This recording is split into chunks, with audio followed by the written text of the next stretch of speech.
पुत्र, आना पुत्र मेरे पास, इतना डर मत। अरे मैं तेरी दादी हूँ।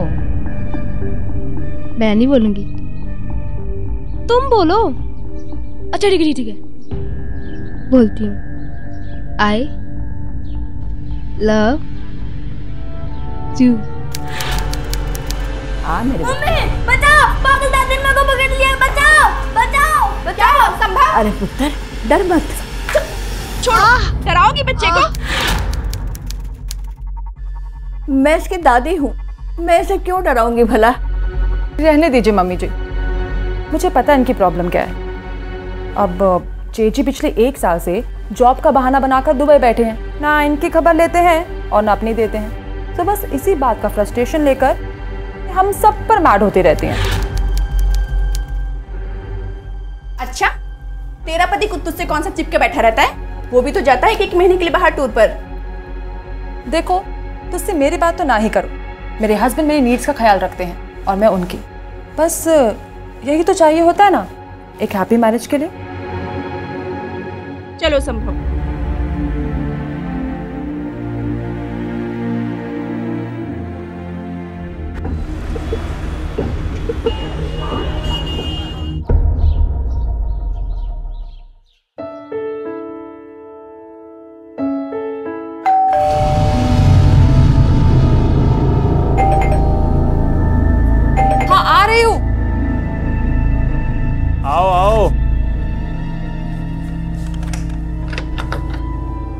हाँ, नहीं यार, इस बारी का ट्रिप तो बहुत सक्सेसफुल रहा, सब कुछ अच्छा रहा। बल्कि इस बारी ना वो डिस्ट्रीब्यूटर्स ने कोई हमें नेगेटिव रिस्पांस नहीं दिया। अरे सारा कुछ अचीव हो गया यार। और वो जो टारगेट्स है ना, मैं तेको बता रहा हूँ कि साल से पहले अचीव हो जाएंगे, सारे टारगेट्स हो जाएंगे। हाँ तू चिंता मत कर यार, एवरीथिंग विल बी सॉर्टेड। हाँ, चल मैं रखता हूँ, फ़ोन रखता हूँ, ठीक है? Okay okay okay bye.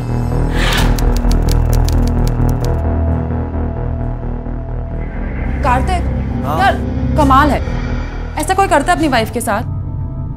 पूरे 20 दिन बाद वापस घर आए हो और घर में घुसे भी तो फोन पे बात करते हैं। यार तुम कितनी फिल्मी हो यार। मैं कोई बॉलीवुड एक्टर नहीं हूँ जो अपनी हीरोइन के साथ रोमांस करता फिरे। बहुत काम करने पड़ते हैं मुझे, जिंदगी में बड़ी मेहनत करनी पड़ती है कुछ करने के लिए। पर सब लोग मैनेज तो करते हैं ना कार्तिक। यार मुझे बहुत भूख लगी है कोमल, प्लीज कुछ खाने के लगाना। मैं अभी आ रहा हूँ फ्रेश होके। ओके।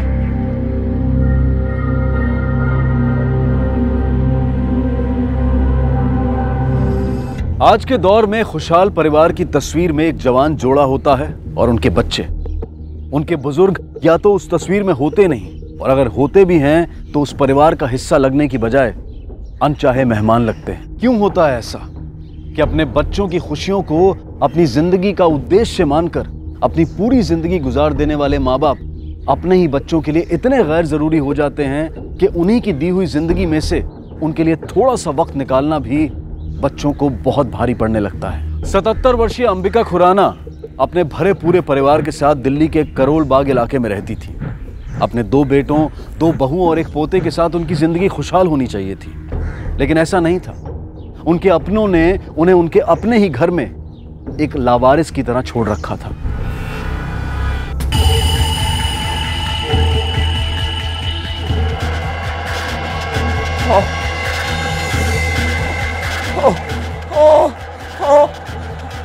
पूरे 1.25 महीने बाद आज तुमने फोन उठाया मेरा। हाँ, ऐसी कौन सी नौकरी कर रहे हो जो तुम्हें बात करने की फुर्सत नहीं है? तुम्हें ना मेरी फिक्र है और ना अपने बच्चे की। अरे मेरा तो नसीब ही फूट गया तुमसे शादी करके। यहाँ तुम्हारी माँ ने मेरा जीना हराम कर रखा है और ऊपर से वो कोमल।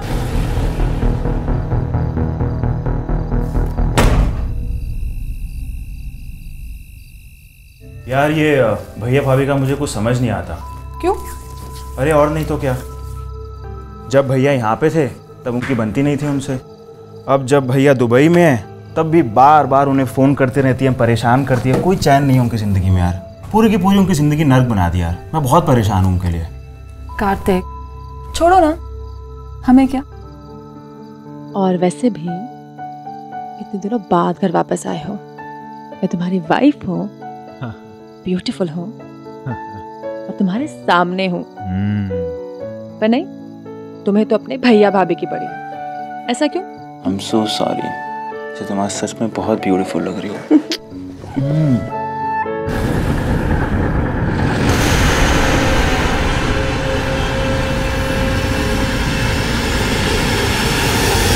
खुराना हाउस में एक तरफ थी उपेक्षित बुजुर्ग अंबिका और दूसरी तरफ थी अनीता, जिसकी जिंदगी अपने पति से दूर रहने की वजह से नीरस हो चुकी थी। अनीता न सिर्फ अपने अकेलेपन का सामना कर रही थी, बल्कि अपने बच्चे की जिम्मेदारी को भी अकेले संभाल रही थी। और इस सब की वजह से कड़वाहट उसके मन में लावा बनकर उबल रही थी। कार्तिक और कोमल इस परिवार का हिस्सा होते हुए भी जैसे इसका हिस्सा नहीं थे। कार्तिक अपने काम की जिम्मेदारियों में व्यस्त रहता था, तो कोमल की अपनी एक अलग ही दुनिया थी जिसमें किसी दूसरे के लिए कोई जगह नहीं थी। यानी उपेक्षा, बेरुखी, कड़वाहट और लापरवाही, ये वो कमजोर धागे थे जिनसे इस परिवार के रिश्ते आपस में बंधे हुए थे। और इनमें से किसी को अंदाजा नहीं था कि जब ये धागे टूटेंगे तो रिश्तों के साथ वो और क्या होगा जो बिखर जाएगा।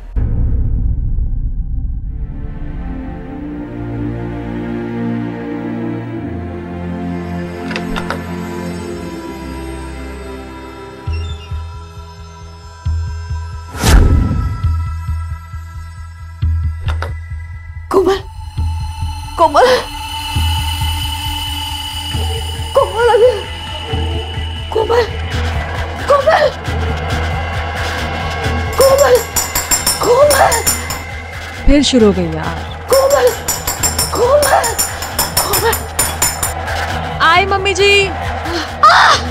मम्मी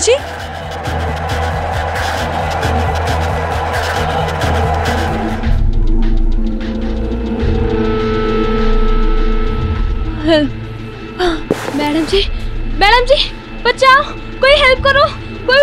मैडम जी उठिए, मैडम जी कोई मदद करो। एक्सक्यूज मी मैम, मेरी वाइफ आई होंगी कोमल, वो कौन से रूम में? साहब, रानी कैसे हुआ सब कुछ? साहब मैं सामान लेके घर आ रही थी साहब, तो कोमल मैम इस हाल में थी। माँ कहाँ है, भाभी कहाँ है? ठीक तो है ना वो दोनों? कुछ हुआ तो नहीं उन्हें? साहब मार दिया।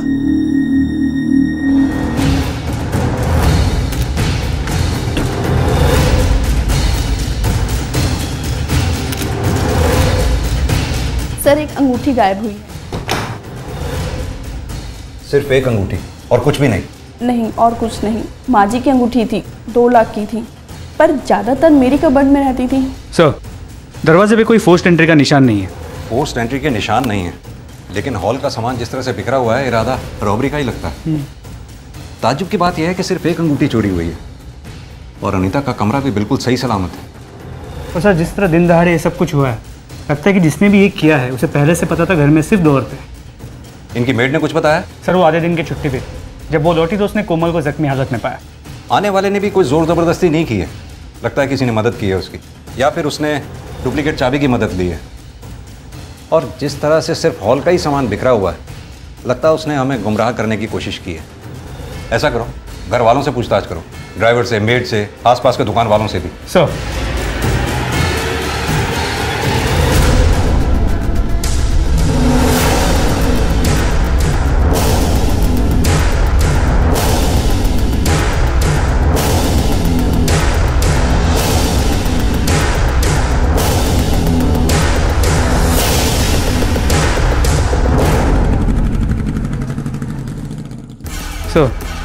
घर के आसपास पूछताछ की, कुछ मिला नहीं। कोमल को होश आया? नहीं सर, अब तक नहीं आया। वहाँ एक कांस्टेबल तैनात किया है उसकी सिक्योरिटी के लिए। उसे होश आते वो हमें इन्फॉर्म कर रहे। तो मुझे एक बात खटक रही, चोर ने सिर्फ अंबिका जी को क्यों मारा, कोमल को क्यों छोड़ दिया, जबकि वो इस केस की चश्मदीद गवाह है।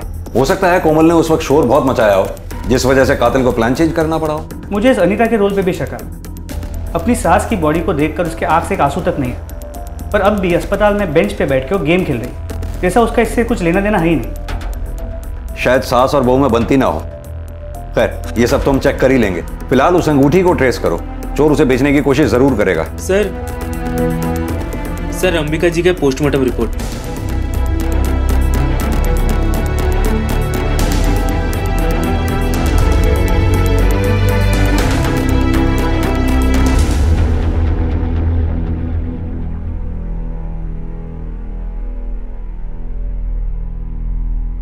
कार्तिक। कोमल, कैसा फील कर रही हो आप? मम्मी जी। कार्तिक, मम्मी जी कहाँ हैं? मम्मी जी नहीं रही।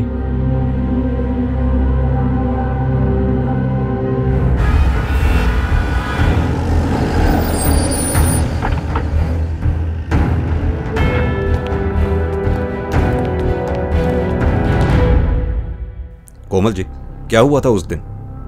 जी मैं अपने रूम में थी। आई mummy ji. Mummy ji, mummy जी।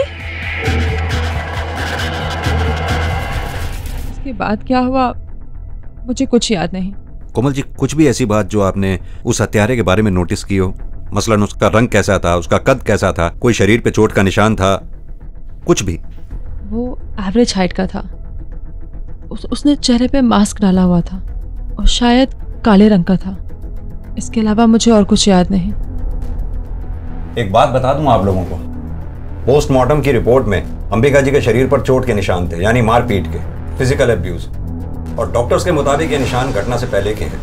आप लोगों में से किसने मारा था उन्हें?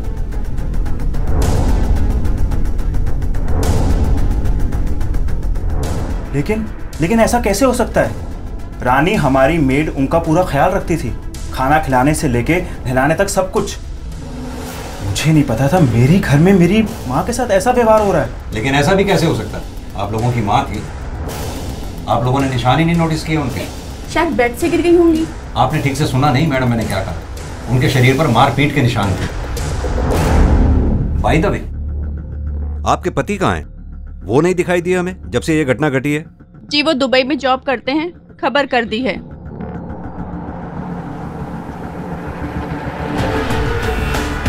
त्यागी, ये जो मेड है रानी, अगर ये अंबिका जी की केयर टेकर थी तो इसे तो निशानों के बारे में पता होना चाहिए था। पर हादसे के बाद सबसे पहले घर में वही आई थी।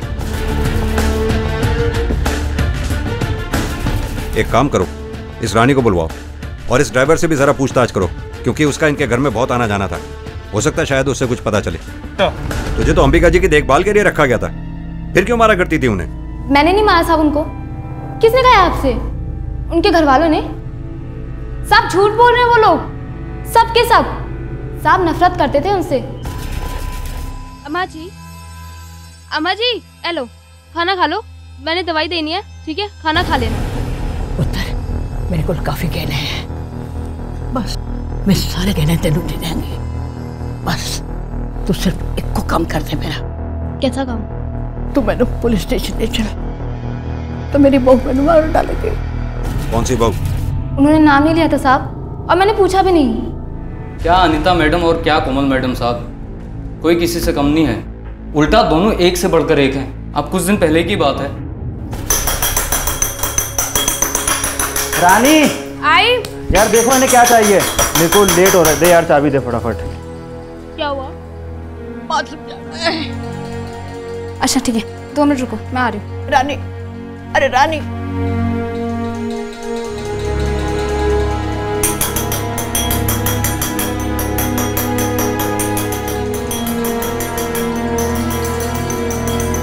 Are you?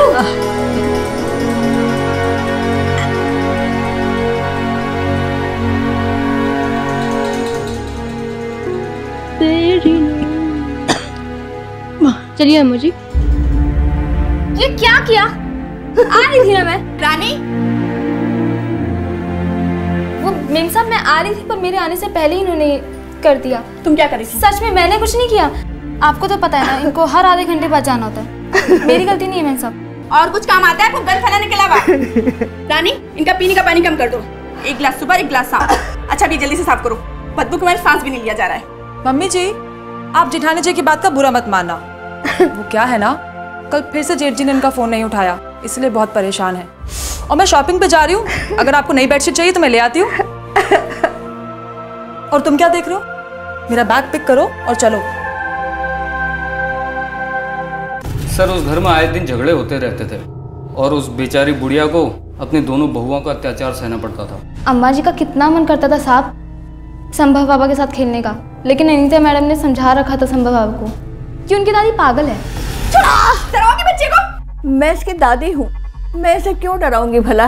जब घर पर कोई नहीं होता था तो दादी को मारकर खींच निकालती थी अपने। किसी का मल साफ करने में खींच तो होती होगी। झूठ नहीं बोलूंगी साहब, गुस्सा आता था, कभी कभी अम्मा जी पे चिल्ला भी जाती थी, लेकिन साहब उनसे कोई शिकायत नहीं थी मुझे। मेरे पास सबूत है। एक मिनट साहब।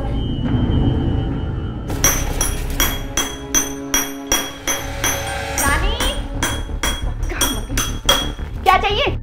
बाथरूम जाना है। तेरे बाप की नौकरानी हो जो तुझे गोद में उठा के मुताने जाओ? कभी कुछ कभी कुछ। ऐसे नहीं, ऐसे नहीं। जब देखो कुछ ना कुछ मेरे हाथ में सुन्नत में करो नहीं मर जाते। जब ये सब हो रहा था, बजाय इसे रोकने के तू वीडियो बना रही थी। तो साहब मैं क्या करती, उल्टा मुझे ही नौकरी से निकाल देती। आज इंटरनेट पर दुर्घटना और हादसों से जुड़े रियल टाइम वीडियोस की बाढ़ आई हुई है। एक व्यक्ति आती हुई ट्रेन से बेखबर रेलवे ट्रैक पर खड़ा होता है और दूसरा व्यक्ति उसे होशियार करने की बजाय, उसकी जान बचाने की कोशिश करने की बजाय अपने मोबाइल कैमरा में उस दुर्घटना को रिकॉर्ड कर रहा होता है। वो व्यक्ति उस हादसे का शिकार हो जाता है और उस वीडियो को इंटरनेट पर अपलोड कर दिया जाता है और इस तरह एक ऐसे व्यक्ति की मौत करोड़ों लोगों के मनोरंजन का साधन बन जाती है जिसे शायद बचाया जा सकता था। ये चलन दर्शाता है कि हम इतने असंवेदनशील हो गए हैं कि किसी दूसरे व्यक्ति का दर्द, यहाँ तक कि उसकी मौत भी हमारे लिए कोई मायने नहीं रखती।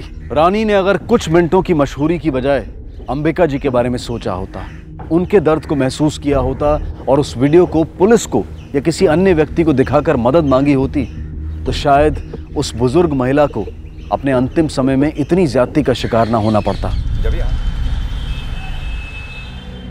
हद होती है लापरवाही की।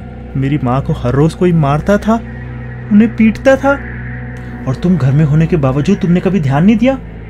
अगर इतना ही ख्याल था उनका तो खुद क्यों नहीं बात करते थे उनसे? उनका हालचाल तक तो पूछने का टाइम था नहीं तुम्हारे पास, और सारा इल्जाम मुझ पे लगा रहे हो। कार्तिक देखो, जो हुआ अच्छा नहीं हुआ, पर हम उसे चेंज तो नहीं कर सकते ना। And I love you, and please ये गुस्सा थूक दो। प्लीज चलो तुम रेस्ट करो, थोड़ा सा पानी पियो, और मैं डॉक्टर से पूछता हूँ, तुम्हारे डिस्चार्ज की बात करता हूँ।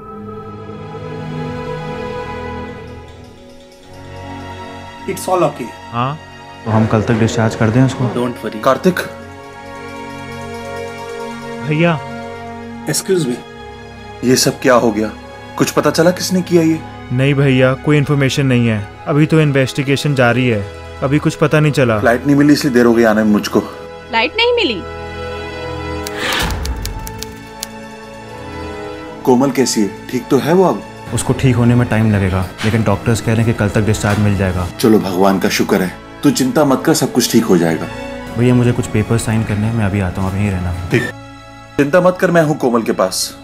अच्छा, कोमल की बहुत फिक्र है तुम्हें? कभी अपनी बीबी की भी फिक्र की? वैसे तो तुम्हारी कंपनी 1 साल से छुट्टी नहीं दे रही थी, आज दे दी? ताना मत दे मुझे, इतना बड़ा हादसा हो गया इसलिए यहाँ पर आया। बूढ़ी माँ का मरना इतना बड़ा हादसा हो गया, अब बीबी का रोज रोज मरना वो नहीं दिखता? तेरा दिमाग खराब हो गया, जगह तो देख ले।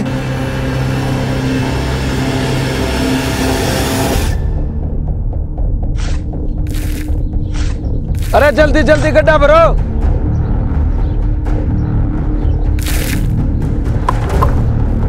अरे ठेकेदार साहब जल्दी आओ, भाग के किसी का हाथ पड़ा हुआ है।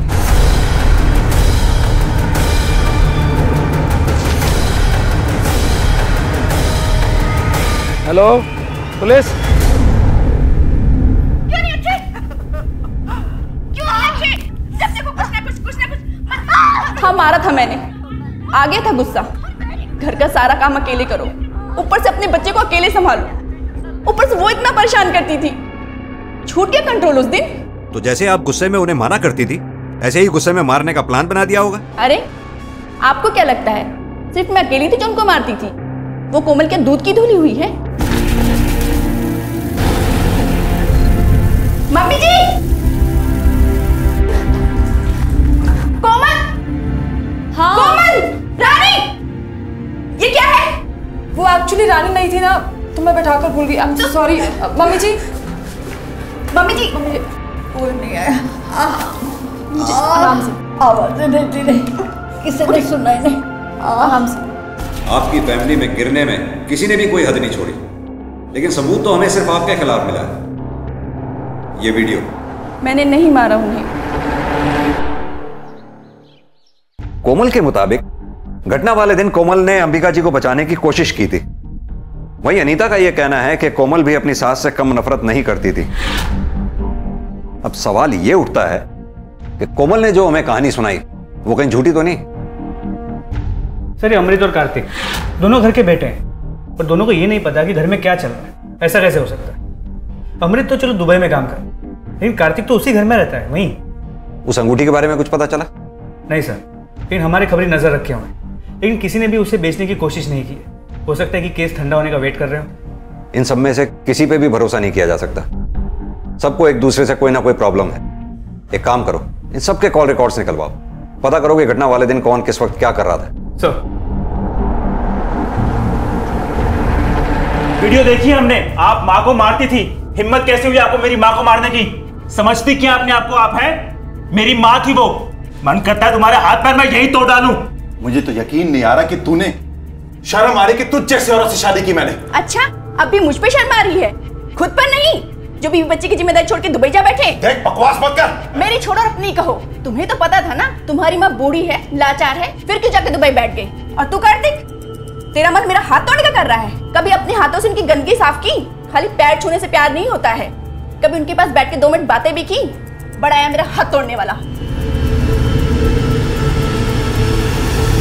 सर, कार्तिक के कॉल रिकॉर्ड से कुछ डाउटफुल नहीं मिला। हादसे के वक्त वो ऑफिस में था, मैंने ऑफिस से कंफर्म किया। कोमल के कॉल रिकॉर्ड्स भी क्लीन है, लेकिन अनीता के कॉल रिकॉर्ड से एक इंटरेस्टिंग बात पता चली है। पिछले कुछ दिनों से एक नंबर से लगातार बातचीत कर रही थी। ये नंबर किसी दिनेश के नाम पे रजिस्टर्ड है। सर, हमने टेलीकॉम ऑपरेटर से दिनेश का एड्रेस लेके उसके घर गए थे, लेकिन उसका घर लॉक्ड है। शायद वो शहर के बाहर है। ऐसा करो, अपना एक आदमी प्लेन क्लोज में उसको इस घर के बाहर 24 घंटे के लिए खड़ा कर दो। जी सर। दिनेश के घर की तरफ लेना। ये दिनेश कौन है? अनीता जी, मैं आपसे पूछ रहा हूं, ये दिनेश कौन है? दिनेश दोस्त है मेरा। अच्छा, तो ये दोस्ती की शुरुआत कब हुई, जरा बताएंगी? वैसे ये दिनेश वही आदमी है ना जिसे आपने अंबिका जी को मारने के लिए हायर किया था? जी नहीं, दिनेश एक जासूस है जिसे मैंने अपने पति के पीछे लगाया। अपने पति के पीछे? क्यों? मेरा रिलेशन खत्म हो चुका था। जब अमृत यहाँ थे तब भी उनके पास मेरे लिए वक्त ही नहीं होता था, इसलिए मैंने अपने ऊपर ध्यान देना ही छोड़ दिया। सजना, संवरना, इन सब बातों में मन ही नहीं लगता था।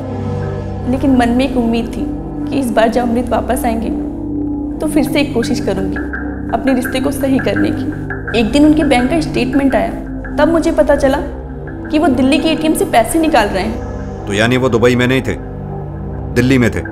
और मुझे यकीन था कि जरूर उनका किसी और के साथ चक्कर चल रहा है, और अपने यकीन को पक्का करने के लिए ही मैंने दिनेश को उनके पीछे लगाया। तो क्या बताया दिनेश ने? कुछ नहीं, जब भी पूछो यही बताता है कि पता लगा रहा हूँ, बताऊँगा। और यहाँ तक कि मम्मी की मौत के बाद भी जब अमृत वापस आए तब भी उन्होंने मुझसे झूठ बोला, और उनकी इन्हीं हरकतों की वजह से मेरे मन में नफरत भर गई सबके लिए, और इसीलिए मैंने मम्मी जी के साथ भी। अनीता जी, अपनी गलती छुपाने के लिए आप अपनी बेचारगी की आड़ मत लीजिए। आपका और आपके पति के बीच में जो कुछ भी होता था वो आपका पर्सनल मैटर था, इसमें अंबिका जी हरगिज़ जिम्मेदार नहीं थी। आपने जो कुछ भी किया ये निहायत ही घिनौनी हरकत थी। बजाय शर्मिंदा होने के आप बहाने बना रही हैं।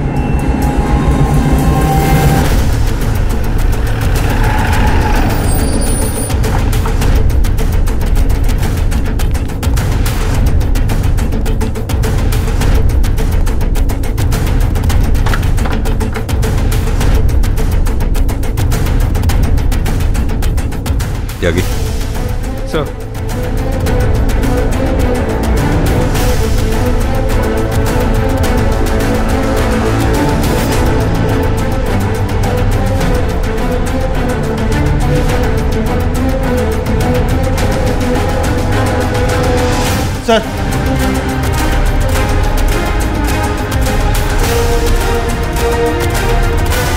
सर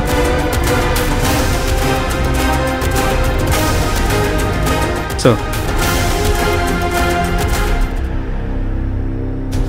त्यागी, इस मांस के टुकड़े को देखकर तो ऐसे ही लगता है कि किसी को बड़ी बेरहमी से मारा गया है। हालांकि सबूत मिटाने की कोशिश की गई है पर कामयाब नहीं हो पाया वो। लगता तो ऐसा ही है सर। कुछ दिनों पहले यमुना किनारे रेत में दबे मेल बॉडी के कुछ पार्ट्स मिले थे। सिर्फ कुछ पार्ट्स थे सर, नहीं थे। तो बॉडी आइडेंटिफाई नहीं हो पाई। सर इस मांस के टुकड़े का डीएनए उस बॉडी के डीएनए से मैच किया जाए?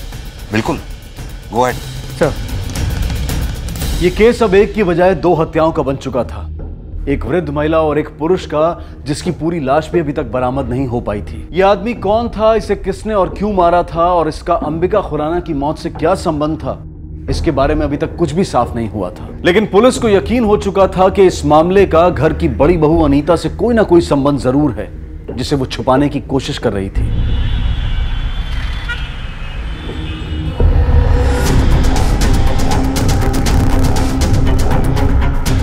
तो यह है तुम्हारा दुबई का होटल, ले चलो इसे। अब तू ये बता कि माजरा है क्या, वो भी डिटेल में। सर, दुबई मुझे सूट नहीं किया, इसलिए मैं वापस लौट आया। लेकिन मैं घर नहीं गया और ना ही मैंने किसी को बताया। मैं अपनी बीवी की शक्ल देखना नहीं चाहता था, नफरत करता था मैं उससे। इसलिए तो दुबई गया था जॉब करने के लिए। दोबारा उसके साथ नहीं रह सकता था मैं। तो दिनेश को क्यों मारा तुमने? दिनेश कौन सर? मैं किसी दिनेश को नहीं जानता।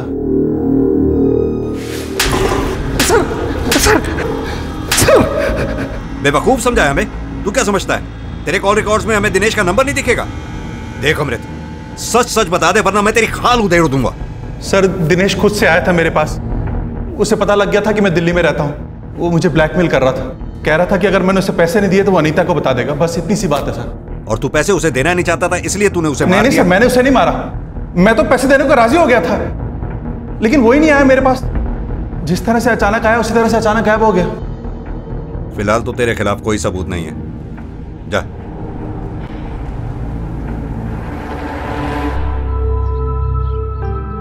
तबीयत कैसी है अब तुम्हारी?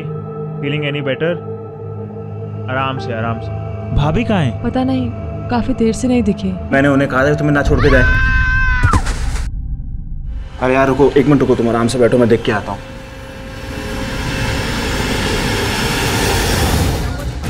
भाभी,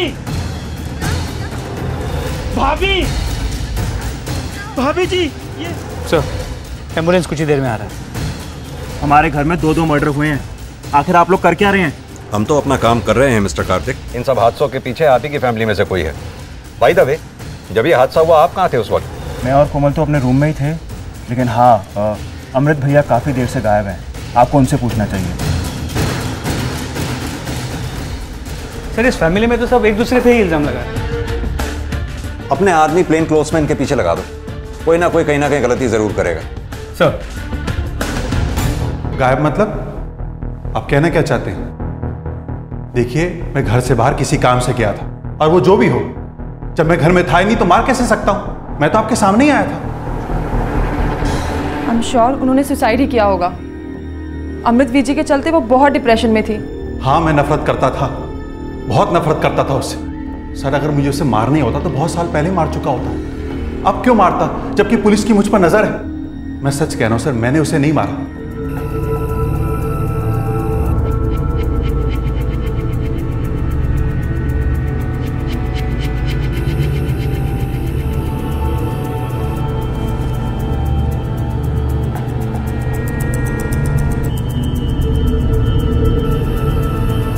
हेलो सर।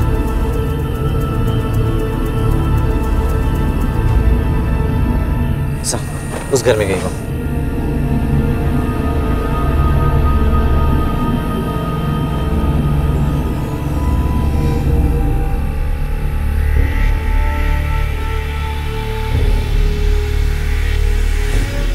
यह है कौन?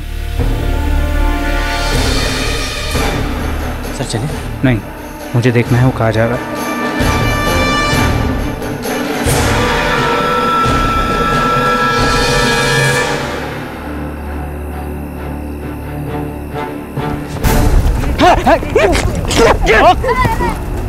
बहुत भगा है। बैग मेरे को क्या है? पकड़ो इसे। सर, इसमें एक लाश है।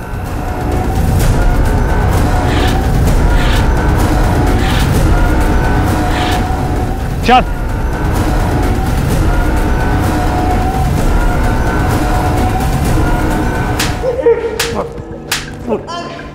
देख, हमें सब पता चल चुका है। तुझे रंगे हाथों पकड़ा है हमने लाश के टुकड़ों के साथ। बच तो तू पाएगा नहीं। तू सच सच बता दे, वरना मुफ्त में हड्डियां तोड़वाएगा अपनी। बोल।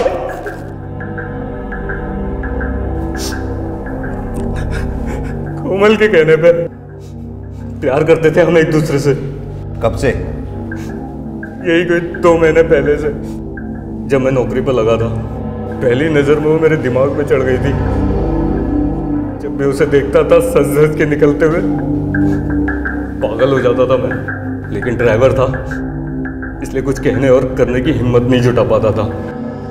लेकिन एक दिन मर्द चाहे जितनी नजरें बचा के देखे, पर औरत की नजरों से वो नहीं बच सकता। पाना चाहता है ना मुझे? हाँ। पर मेरा एक काम करना होगा। कैसा काम? अपनी हवस के चलते तूने हाँ कर दी। मेरी जरूरतें थी, कुछ दिल की तो कुछ शरीर की। मेरे हस्बैंड, उन्हें काम के अलावा कुछ और नजर आता ही नहीं। हमेशा बिजनेस टूर पे रहते। मजबूरी में मुझे ये दूसरे मर्दों के साथ पूरी करनी पड़ती। पहले अपने जेठ जी के साथ और उनके दुबई जाने के बाद अपने ड्राइवर गोविंद के साथ। मुझसे पहले कोमल का अफेयर अमृत साहब के साथ था। अमृत साहब ने हमें बताया कि उन दोनों के अफेयर के बारे में दिनेश को पता चल गया है और वो उनसे पैसे मांग रहा है। तो हम दिनेश से जाके मिले। तब उसने बताया कि उसे मेरे और कोमल के अफेयर के बारे में भी पता है और उसके पास हमारी कुछ फ़ोटो हैं। हम उसे और पैसे देने को तैयार थे, मगर वो जितनी बड़ी रकम मांग रहा था उतनी ना तो मैं दे सकता था ना ही कोमल। इसलिए हमने दिनेश को उसी के घर में बंदी बना लिया और अपने फोटोग्राफ निकालने की कोशिश करने लगे। फोटोग्राफ्स तो मैं दूंगा, लेकिन तेरे पति के हाथों में। बोल। ये ऐसे नहीं मानेगा।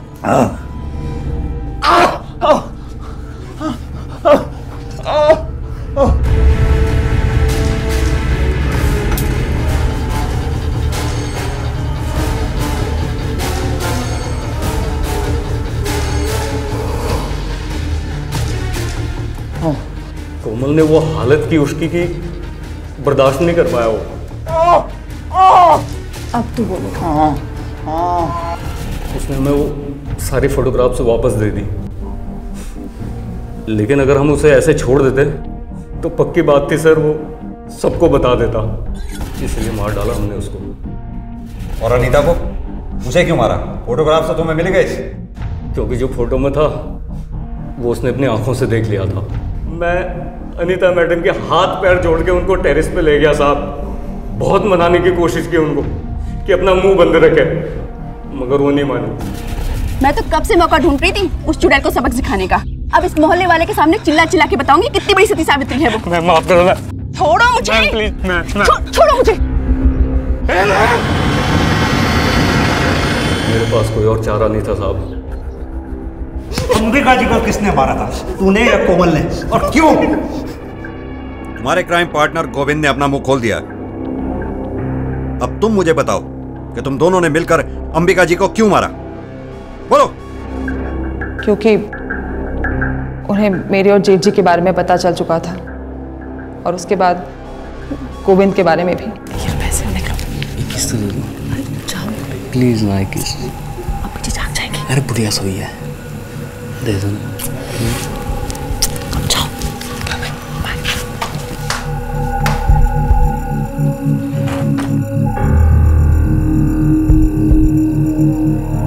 कोमल, अमृत दिबाद एक ड्राइवर के नाल ये तो अच्छा नहीं कर रही है। तो बता दोगे अपने बेटे को?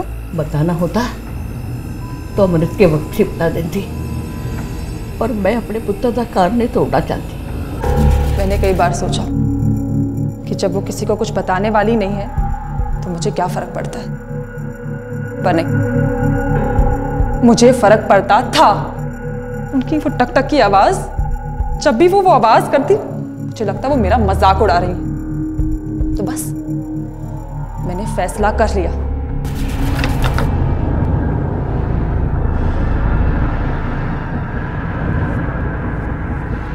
ये लो, इसे रखो और मुझे मारो। कोमल, मैं तुम्हें कैसे मार सकता हूँ? मुझे मारो वरना सबका शक मुझ पे जाएगा। मर थोड़ी जाऊंगी मैं। लो मारो। एक बूढ़ी औरत जो लाचार थी, बीमार थी, जिसे तुम सब ने इग्नोर कर दिया, वो टक टक तुम्हें डिस्टर्ब करने के लिए नहीं करती थी। वो आवाज इसलिए करती थी कि कोई उसके पास बैठे, 2 पल बात करे उससे। लेकिन तुम सबको इतना भी समझ में नहीं आया। अब आएगा जब तुम अकेली जेल की 4 दीवारी में सड़ोगी और तुमसे कोई अपना बात करने वाला नहीं होगा, तब समझ में आएगा।